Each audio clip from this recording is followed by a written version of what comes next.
might hear the news about all the ICE agents quitting in droves, I want you to go ahead and Google ICE facility attacked in Texas. 100% we needed to be talking about this and spreading this information as quickly as possible. So as always, make sure you like, repost, comment, and follow along to stay up to date. But yes, what you're doing is working. Whilst the admin, shocker, continues to lie and pretend that morale is higher than ever, it's not. And apparently conditions and what they're being told to do behind the scenes are so terrible that ICE agents are either quitting in waves or on the very verge of quitting. And a few hours ago, The Atlantic dropped an article exposing the conditions and interviewing both ICE agents who had quit and are still active there on the verge of quitting. And guess who has a subscription to The Atlantic? So I will now read you the highlights because every person needs to hear this. So they have spent the last 5 months forced to clock in on weekends and wake up at 4 a.m. for pre-dawn raids. Some of the leaders have even been ousted or demoted as they're all feeling the pressure to meet these ridiculous quotas set by Stephen Miller.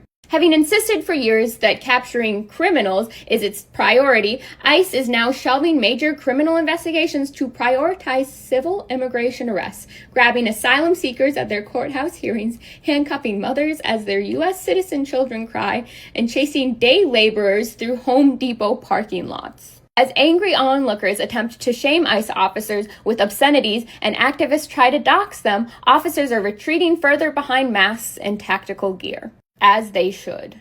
Some of the employees agree that the shift in priorities seems to be driven by the obsession with deportation numbers rather than actually keeping communities safe. They're even waving off actual criminal cases to prioritize whatever this is. One employee even quoted that it's infuriating to them and it's causing them to consider quitting rather to continue arresting gardeners, in their words. Another former employee said morale is in the even those who are gung-ho about the mission aren't happy with how they are asking to execute it.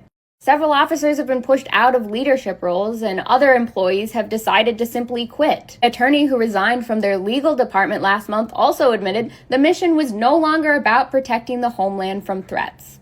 It's become a contest of how many deportations could be reported to Stephen Miller by December. On top of that, their physical infrastructure is crumbling. It's only built to hold about 41,000 people, and they already have 60,000 people there. So people are sleeping on floors with nowhere to shower. The admin is lying. There is no morale. The ICE agents are miserable too. This isn't me asking you to feel empathy for them because, dude, you're still doing the job. But this is me saying that what you're doing is working. Together, slowly but surely, we are breaking them, and I'm sure that if we keep it up, we can have them crumble.